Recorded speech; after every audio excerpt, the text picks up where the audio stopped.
Shalom GBI Gilgal, puji Tuhan kita boleh berjumpa kembali di ibadah hari Minggu ini. Dan sekarang kita berjumpa secara online. Yes. Terima kasih sebelumnya saya ucapkan kepada Pastor Johan Mogi untuk boleh memberikan saya kesempatan untuk membagikan firman pada hari ini. Baik, di bulan ini tema kita adalah mengenai discipleship atau pemuridan. Nah, seringkali kita suka berpikir, apa ya, pemuridan itu kayak apa ya? Atau kita selalu yang terbayang sama kita nih yang namanya discipleship, pemuridan, oh itu kelas pemahaman Alkitab, ya. Kita mesti ikut kelas awal sampai nanti kelas yang advance. Oke, itu tidak salah, tetapi kalau kita mau lihat bahwa apa sih yang harus dihasilkan dari sebuah pemuridan adalah sebuah kehidupan. Pemuridan harus menghasilkan kehidupan yang berubah. Kehidupan yang luar biasa sehingga orang lain bisa melihat betapa ajaib dan dahsyatnya karya Kristus di dalam hidup kita. Itulah pemuridan. Nah, jadi itu bisa banyak cara, bisa melalui kelas, tapi yang paling penting pemuridan adalah sebuah kehidupan yang dibagikan. Oke, hari ini saya mau share satu judul firman Tuhan yaitu menulis di hati. Ya, gimana kita menulis di hati? Kita semua bisa menulis di kertas, kita bisa menulis di komputer, kita bisa menulis dengan media yang lain. Tetapi bagaimana kita bisa menulis di hati? Dan kenapa kita harus menulis di hati? Ada satu ayat di 2 Korintus 3 ayat yang ketiga. Ayatnya berkata begini, karena telah ternyata bahwa kamu adalah surat Kristus yang ditulis oleh pelayanan kami. Ditulis bukan dengan tinta tetapi dengan roh dari Allah yang hidup. Bukan pada loh-loh batu, melainkan pada loh-loh daging, yaitu di dalam hati manusia. Ya, Rasul Paulus berkata bahwa jemaat Korintus itu adalah surat Kristus yang ditulis oleh pelayanan dia, ya, di pelayanan mereka. Bukan sebuah surat ditulis di atas kertas dengan tinta, tapi ditulis di dalam hati jemaat Korintus. Nah, jadi saudara bisa melihat bahwa itulah yang dibuat oleh Rasul Paulus dan teman-teman dan rasul-rasul yang lain di jemaat Korintus. Bahwa apa yang mereka lakukan itu membekas di hati jemaat Korintus dan itu dapat dibaca oleh semua orang yang melihat gereja Korintus. Betapa ajaib dan dahsyatnya Yesus di dalam hidup mereka. Saya begitu terkesan dengan satu statement dari nabinya kaum pria, yaitu Edwin Louis Cole. Beliau berkata begini, discipleship is handmade. Kita semua suka dengan yang namanya produk-produk handmade.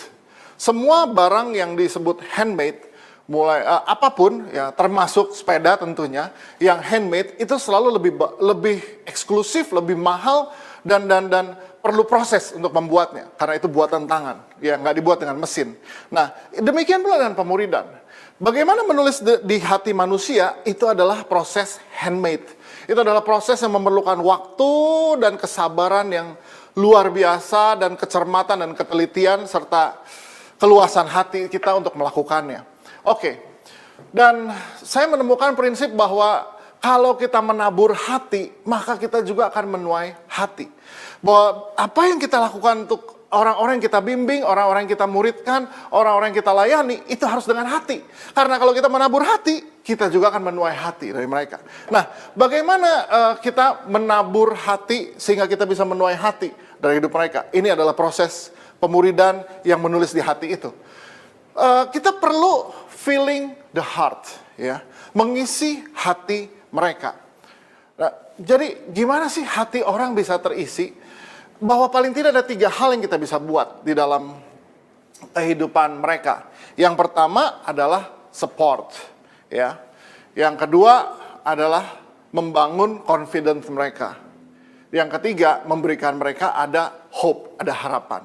Jadi memberikan mereka support atau pertolongan pada waktunya, membangun confidence mereka, rasa percaya diri mereka, dan juga memberikan pada mereka ada harapan di depan. Nah, itu adalah proses yang dibuat di dalam sebuah discipleship atau pemuridan yang akan membekas di hati mereka. Nah, proses ini yang kita sebut dengan filling the heart, ya. Sekali lagi, ini semua adalah proses yang handmade. Artinya benar-benar mengambil banyak waktu dan sacrifice dari kehidupan kita yang melayani mereka. Oke, nah mari kita lihat bagaimana kalau kita ini mau memberikan support ya. Setiap orang perlu yang namanya support di dalam hidup ya, atau pertolongan. Kalau sudah lihat, Tuhan Yesus mengajar ada 3 kebutuhan jiwa ya manusia. Dan ini ditulis di Lukas pasal yang ke-15. Yang pertama dibilang begini, di Lukas 15 ayat yang keempat. Siapakah di antara kamu yang mempunyai 100 ekor domba, dan jikalau ia kehilangan seekor di antaranya, tidak meninggalkan yang 99 ekor di padang gurun, dan pergi mencari yang sesat sampai ia menemukannya. Dan kalau ia telah menemukannya, ia meletakkannya di atas bahunya dengan gembira. Nah, mari saudara, kita udah sering baca ayat ini.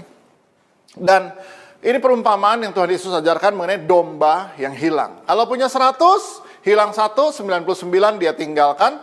Maksudnya ditinggalkan dengan aman, lalu dia akan cari yang 1. Ya. Lalu ditemukanlah domba itu mungkin terperosok di jurang, kita sering lihat gambarnya. Kemudian gembala menemukan dia dan angkat domba ini, digendong. Dan dikatakan bahwa ia meletakkan di atas bahunya dengan gembira. Gembala yang menemukan domba yang hilang ini dengan gembira menggendong di atas bahu. Nah, inilah yang disebut dengan support. Pertolongan pada waktunya. Bapak, Ibu, Saudara, kalau kita mau lihat sekitar, berapa banyak kita bisa temukan orang yang perlu support. Nah, ini bisa kita buat dalam hidup kita hari-hari. Kalau kita bicara pemuridan, aduh, saya nggak bisa ngajar, saya nggak pandai bicara, tapi kita bisa support hidup orang yang sedang membutuhkan support kita. Gimana caranya? Hadirlah di masa krisis. Hadirlah di masa krisis. Dari 30 tahun lalu sampai hari ini. Apa yang saya buat dalam pelayanan, selalu saya berada di masa krisisnya orang. Ya. Bagaimana kita nih justru punya kepekaan untuk lihat orang-orang yang sedang berada di masa krisis. Gimana kita ketemu dengan orang-orang yang lagi perlu pertolongan. Gimana kita bertemu dengan orang yang sudah ibaratnya dalam hidup udah gak bisa berjalan lagi, perlu digendong. Wah, puji Tuhan. Hari ini saya dan istri, sampai hari ini saya dan istri masih tetap terima orang di rumah. Ya. Dan seringkali bahkan di rumah kita, orang yang kita tolong tuh bisa tinggal berbulan-bulan. Atau bahkan yang terakhir yang sekarang udah dia sudah sangat stabil hidupnya, bahkan dia udah jadi home leader dari bukan siapa-siapa, sampai sekarang dia udah jadi home leader, dia tinggal di rumah kita 2 tahun lebih. Ya, jadi Bapak Ibu Saudara, bahwa setiap orang di masa krisis dia, kadang-kadang dia perlu digendong di atas bahu. Dan kemudian kita menolong dia sampai dia bisa berjalan dan berdiri kembali. Ya, nah inilah proses pemuridan yang pertama. Dengan kita melakukan ini, kita sedang mengisi hati dia. Ya. Kita sedang mengisi hati dia. Dan jangan heran kalau one day dia buat hal yang sama orang lain. Dia buat hal yang sama dengan orang lain. Ya. 30 tahun yang lalu saya buat hal yang sama dengan Pastor Victor Waang. Hari ini dia buat yang sama orang lain. Karena itulah yang dia terima dan dia rasakan dalam hidup dia. Itulah yang disebut dengan support. Karena apa yang dibuat 30 tahun lalu, itu membekas di hati dia. Dan itulah yang dia buat lagi sekarang terhadap banyak orang. Dan orang-orang yang ditolong dia, itu juga membekas di hati. Buat lagi sama orang. Inilah yang disebut dengan pemuridan yang terus berlangsung, sustainable, selama bertahun-tahun. So, ini yang kita buat. Jadi, Bapak Ibu Saudara, coba kita peka dengan suara Roh Kudus, siapa orang-orang yang sedang berada di titik nadir mereka, di masa krisis mereka. Nggak perlulah sampai bisa membuka rumah, tetapi paling tidak kita ingat, saya mau kirim makanan deh sama dia. Saya percaya kalau Bapak Ibu Saudara lagi nyetir, tiba-tiba ingat, kirim makanan nih buat si ini, lakukan. Itu berarti Roh Kudus yang ingetin. Kirimlah buat dia. Kita nggak tahu, kadang-kadang orang udah lagi diem, nggak bisa makan. Tapi kirim aja. Nah, jadi Bapak Ibu Saudara, ini hal yang pertama, bagaimana kita menulis di hati orang. Ya.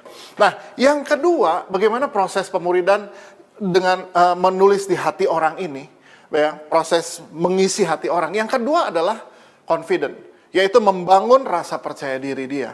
Membangun rasa percaya diri dia. Di Lukas 15 ayat yang ke-8, Tuhan Yesus kasih perumpamaan begini. Atau perempuan manakah yang mempunyai 10 dirham, dan jika ia kehilangan satu di antaranya, tidak menyalakan pelita dan menyapu rumah, serta mencarinya dengan cermat sampai ia menemukannya. Saudara, ini perumpamaan tentang dirham yang hilang. Dikatakan begini, kalau punya 10, hilang satu, maka dia akan nyalakan pelita, ya, lalu sapu rumah. Maksudnya apa sih? Benar-benar dengan teliti dicari sampai ketemu yang 1 dirham ini. Padahal kecil banget. Ya, mata uang terkecil sekarang berapa sih? Masih ada ya 100 rupiah ya.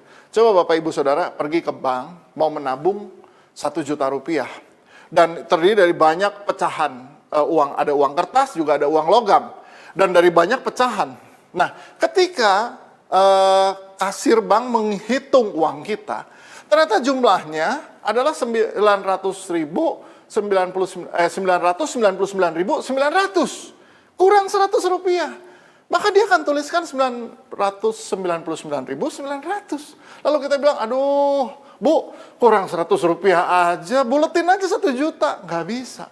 Sebab 100 rupiah tetap 100 rupiah, dia punya potensi. Nah, itu yang disebut dengan potensi. Jadi, bagaimana orang bisa confident, bagaimana orang bisa percaya diri, adalah kalau dia menemukan potensinya. Ditemukan potensinya. Jadi saudara, apa yang kita buat di dalam pelayanan, di dalam proses mengisi hati orang ini adalah, yang kedua setelah support adalah menemukan potensinya. Supaya apa? Supaya dia punya yang namanya percaya diri, confidence. Dicari dengan cermat, ya. Kalau dulu orang mau pelayanan di gereja cuma ada 2, 3 lah. Kalau enggak dia bisa mengajar, ya dia bisa di praise and worship, main musik dan nyanyi, ya. Atau yang ketiga, buat siapa yang baru, ya udah jadi usher. Itu yang paling kayaknya umum, ya, semua orang ada. Kalau dipikir dulu, ya, pelayanan mimbar juga cuma ada kalau nggak ngajar, ya udah di praise and worship. Saya di awal-awal saya baru lahir baru, saya melayani, dua-duanya saya nggak bisa. Kalau saya ngajar, orang denger juga bosen. Ya sampai karena dulu saya ngajar muter-muter, nggak tahu kemana. Yang kedua, disuruh nyanyi, nggak bisa. Disuruh main musik, nggak bisa, ya. Seorang teman saya bilang, kamu jangan nyanyi, kenapa nanti kucing mati semua. Ya udah, saya memang nggak bisa lakukan itu. Nah, jadi kalau gitu mesti bagaimana? Nah, ini yang kita buat akhirnya di gereja. Kita sadari bahwa setiap orang punya potensi yang unik, ya. Dan dia bisa, kalau dia bisa ditemukan potensinya, maka dia bisa tumbuh rasa percaya diri. Wow, saya ini punya yang namanya daya guna. Saya ini bisa bermanfaat buat Tuhan dan orang lain. So, kita perlu mencari dengan cermat. Mencari dengan cermat. Itu sebabnya di ICC dalam keadaan normal, saya lagi dalam keadaan normal, di gereja ICC, ada 22 ministry setiap minggunya. Mulai dari praise and worship, seperti yang kita tahu, yang umum, usher, dan kemudian sampai ke hospitality. Karena kita temukan ada orang-orang dengan potensi tertentu. Yang ini bagus kalau dia bisa kembangkan ini, kita bantu dia akan merasa bahwa, hey, buat Tuhan saya bisa buat sesuatu, dan untuk orang lain, dia bisa melayani Tuhan. Oke. Ya. Jadi, apa yang kita bisa buat? Yaitu meyakinkan seseorang, kamu punya potensi. Ya. Even hari-hari ini. Sudah di masa COVID ini, tiba-tiba terjadi satu ledakan di dunia ini. Ternyata nggak hanya COVID-nya aja yang menjadi pandemi, tapi ada sebuah pandemi lain di dunia ini. Dan ini yang disebut dengan bike boom. Apa itu bike boom? Saya senang dengan yang ini, ya. Saya senang dengan wabah ini, ya, bike boom. Apa itu bike boom? Tiba-tiba sedunia mereka senang naik sepeda. Sehingga sekarang dunia sedang mengalami krisis sepeda, karena sepeda habis di mana-mana. Nah, jadi lucu, hari ini orang diajak home sale, aduh jangan, kita masih takut. Aduh masih takut nih gini, tapi kalau diajak naik sepeda mereka mau. Nah, akhirnya saya sadari ini bagus buat tolong orang. Ini bagus untuk bisa ketemu orang. Ini bagus untuk bisa layani orang. Salah satu yang saya buat juga lewat sepeda ini, saya sebut kita punya satu program di hari Kamis pagi. Ya, mereka semua yang mau naik sepeda yang masih baru-baru, mereka akan naik sepeda bersama saya, dan program itu disebut dengan Discipleship. Ya. Jadi pemuridan melalui discipleship. Nah, ada satu leaders kita yang dia banyak yang meragukan dia bisa naik sepeda. Tapi dia mau naik sepeda. Dia mau. Dan saya bilang, tapi kamu harus mau ya dilatih. Kamu harus mau diajar. Oke. Dan dia mau. Dia mau naik sepeda. Banyak yang khawatir kalau dia. Kenapa? Karena dia overweight. Dia overweight. Nah, sampai dia terus naik sepeda, banyak yang bilang hati-hati loh. Itu dengan bobot dia segitu, kalau jatuh bisa patah tulang dan sebagainya. Tapi saya selalu yakinkan dia, enggak, kamu bisa. Nah, kalau Bapak Ibu Saudara tahu, semua orang yang suka bersepeda di Bandung, mereka itu akan menuju ke arah utara, ya, karena itu tantangan terberatnya, ke utara, ke arah pegunungan, ya. Ada kota di bukit itu namanya, di kaki Gunung Tangkuban Perahu namanya Lembang. Itu tuh kalau orang naik sepeda untuk pemula, kalau udah sampai ke Lembang ini nih, dianggap udah udah lulus lah. Kalau orang sekolah udah lulus SD asal udah sampai ke Lembang. Nah, jadi suatu hari saya bilang sama dia, oke, saya mau ajak kamu ke Lembang. Wah, begitu dengar kata itu, dia pucat pasi. Lalu saya bilang, oke, Kamis depan kita ke Lembang. Dia bilang, aduh. Selalu kalau di WhatsApp dia bilang, aduh, selalu aduh. Dan saya bilang, tenang, saya dampingi kamu. Dan kamu bisa sampai ke sana. Wah, dia langsung, waduh. Malam-malam saya ingetin, jangan lupa besok ya. Dia, waduh. Pagi-pagi saya bilang, selamat pagi. Dia jawab, aduh, kayaknya mendung nih. Kita bisa batal nih. Saya bilang, enggak, cerah di sini. Pokoknya sangat takut dan semua orang juga takut. Istri saya ingetin saya, Hani, hati-hati ya bawa dia. Periksa terus monitor jantung dia. Jangan sampai jantungnya kenapa-napa. Karena dia overweight. Dia overweight banget. Berat di atas 100 kilo tuh banyak orang bilang, gak mungkin. Tapi saya bilang, enggak, kamu bisa. Ya, jadi saya bilang ke istri saya, enggak apa-apa Hani, tenang, saya akan pantau jantung dia. Jadi akhirnya ketemulah kita, lalu setelah berdoa, kita berangkat bersama. Setelah berangkat, saya bilang kita akan berhenti. Ya, saya tetapkan 5 perhentian buat kamu. Wah, dia bilang, aduh, gimana ya. Jadi baru jalan sebentar, Toto dia bilang, Kak, ini copot. Apa yang copot? Ternyata monitor jantungnya copot. Saya bilang, nggak apa-apa, kantongin. Bagus, jadi udah nggak lihat-lihat jantung. Jadi akhirnya udah jalan terus. 5 kali berhenti, dan hari itu dia bisa finish di kota di atas bukit ini, yang namanya Lembang. Jadi dia sendiri nggak percaya, saya bisa ya. Orang tuh perlu didampingi untuk dibangun percaya dirinya. Hari ini dia udah bisa ke sana tanpa berhenti. Ya, leaders kita ini namanya Henry Wang. Kalau sudah lihat fotonya, sudah bisa lihat dia foto bersama saya. Itu pertama kali dia finish di gunung ini, di Lembang ini. Nah, saudara, setiap orang memerlukan orang lain untuk membangun kepercayaan dirinya. Tidak, kamu tidak sejelek yang orang lain pikir. Tidak, kamu tidak selemah yang orang lain pikir. Tidak, kamu lebih bagus, lebih kuat, dan lebih luar biasa daripada ini semua. Nah, ini bisa kita berikan dalam rangka menulis di hati mereka. Oke, yang ketiga, apa yang menjadi kebutuhan jiwa manusia? Yang ketiga adalah hope. Ada hope, ya, pengharapan. Nah, dari mana pengharapan itu muncul? Di Lukas 15, ayat 18 sampai 20. Ini adalah kisah anak yang hilang. Anak ini di tengah-tengah dia sudah ambil harta warisannya. Dia foya-foya dengan para pelacur, dan kemudian habis semua, dan dia terpuruk di kandang babi.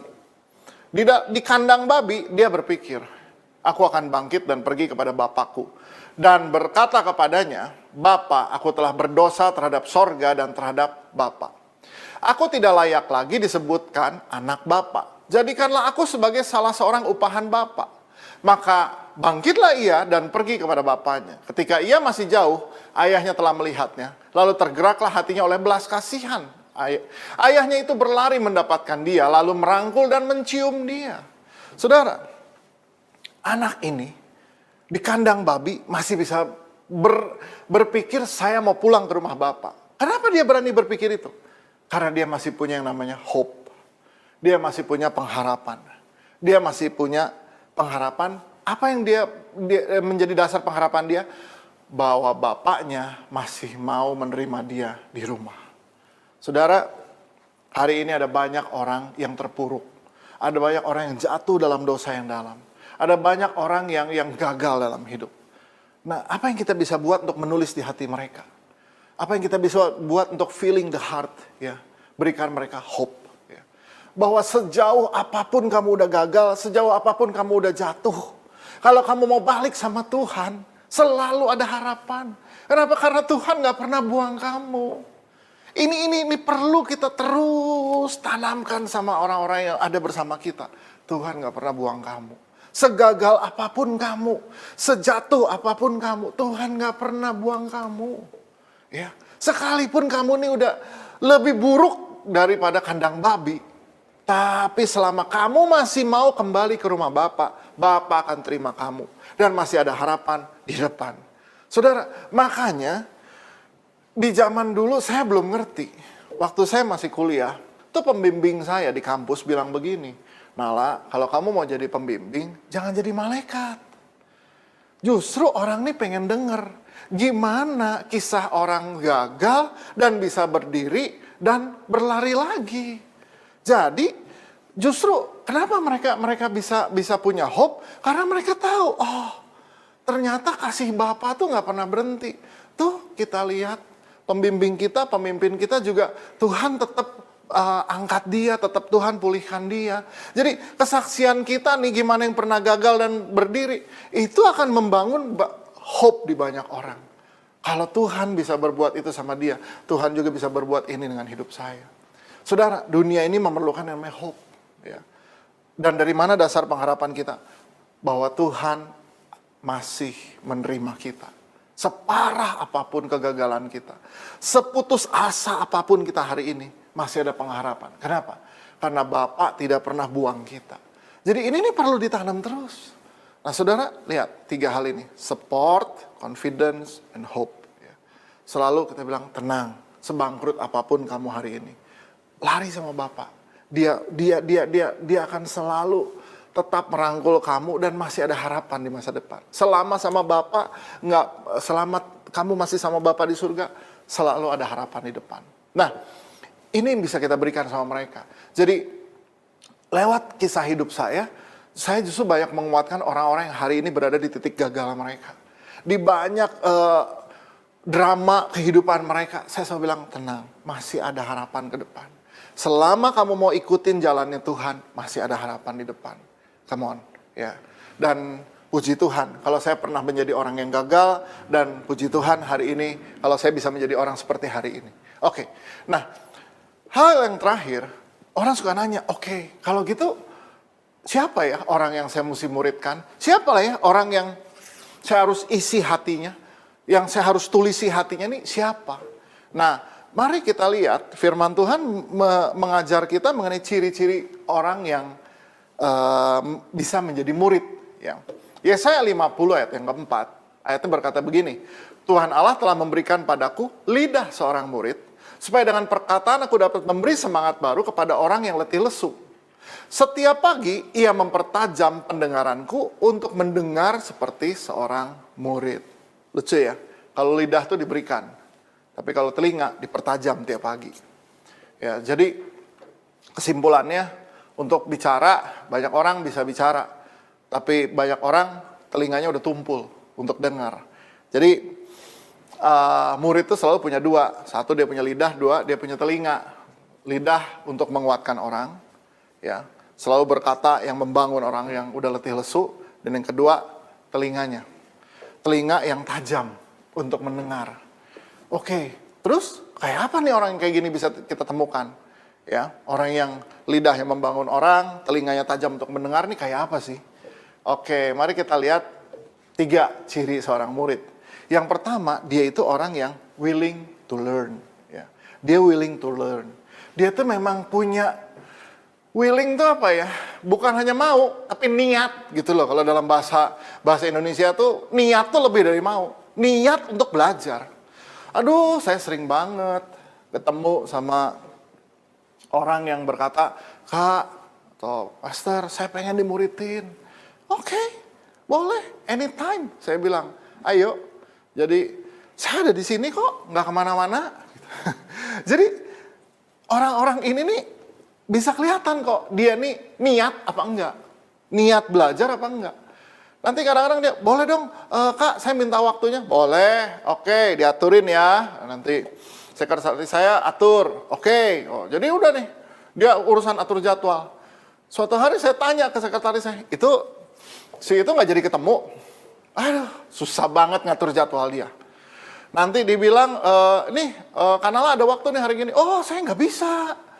Oh, saya ini udah janjian mau tenis. Oke. Ini nanti dibilangin lagi, ini hari ini bisa nih gini. Oh, itu, wah saya ini mau ada arisan. Sebenarnya bukan soal sibuknya sih. Ini mah masalah dia nggak niat gitu loh. Memang nggak ada willing to learn. Ya udah, forget it. Masih ada ribuan lain di luar sana yang nggak banyak kadang-kadang kita ketemu orang yang benar-benar secara kalau ketemu, aduh kapan dong kita bisa ketemu. Nanti kalau kita bilang ini nggak bisa ini itu, cuman manis di depan deh.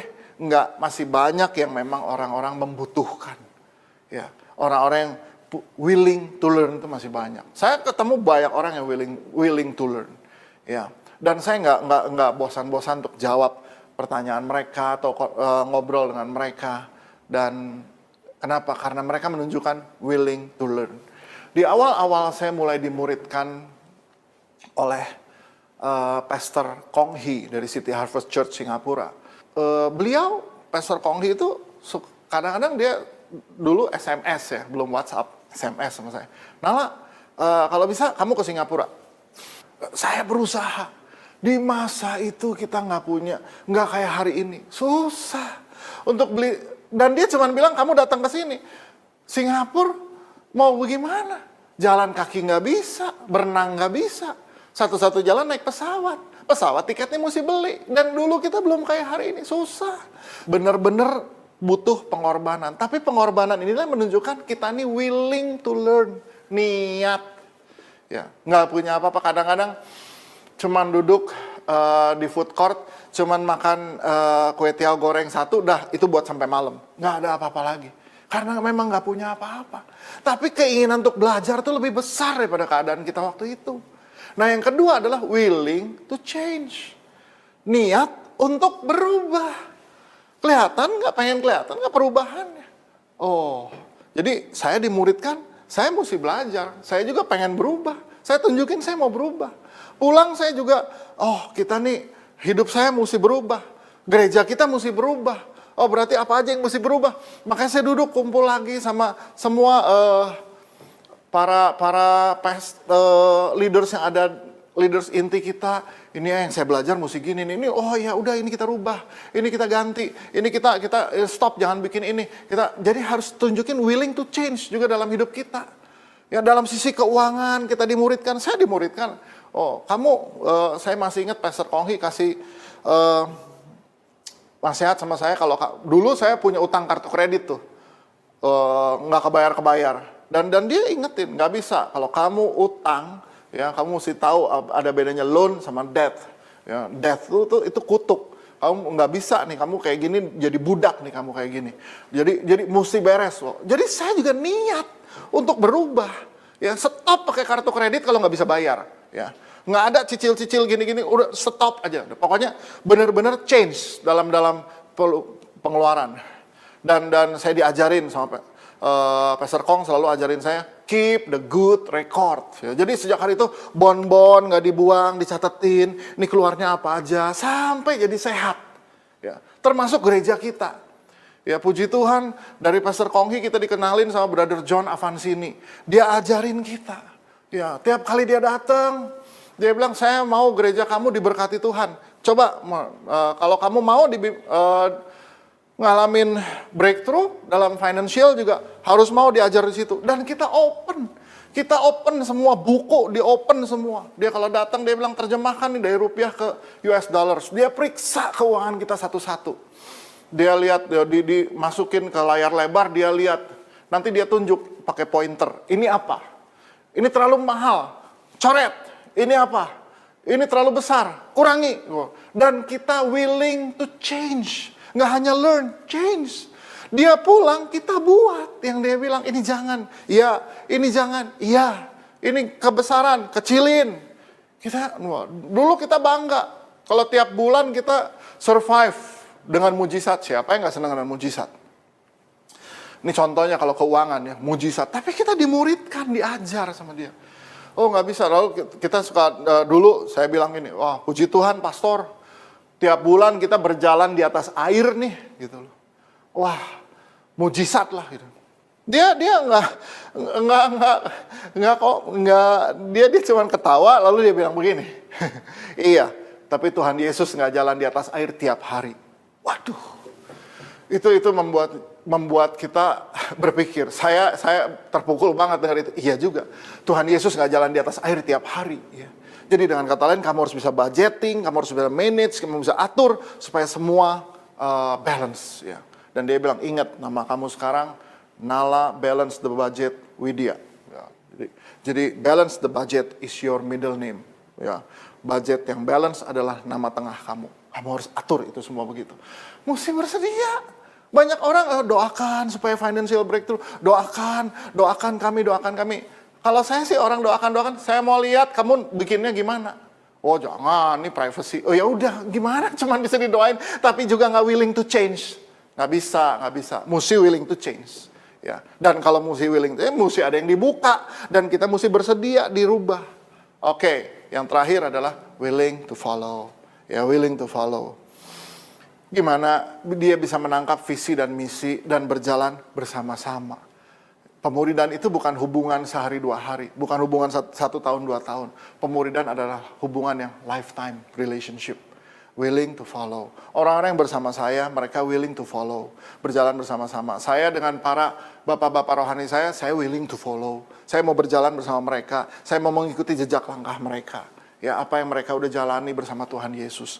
So, jadi pemuridan, kalau kita mau jadi seorang pemurid yang berhasil, tulislah di hati orang.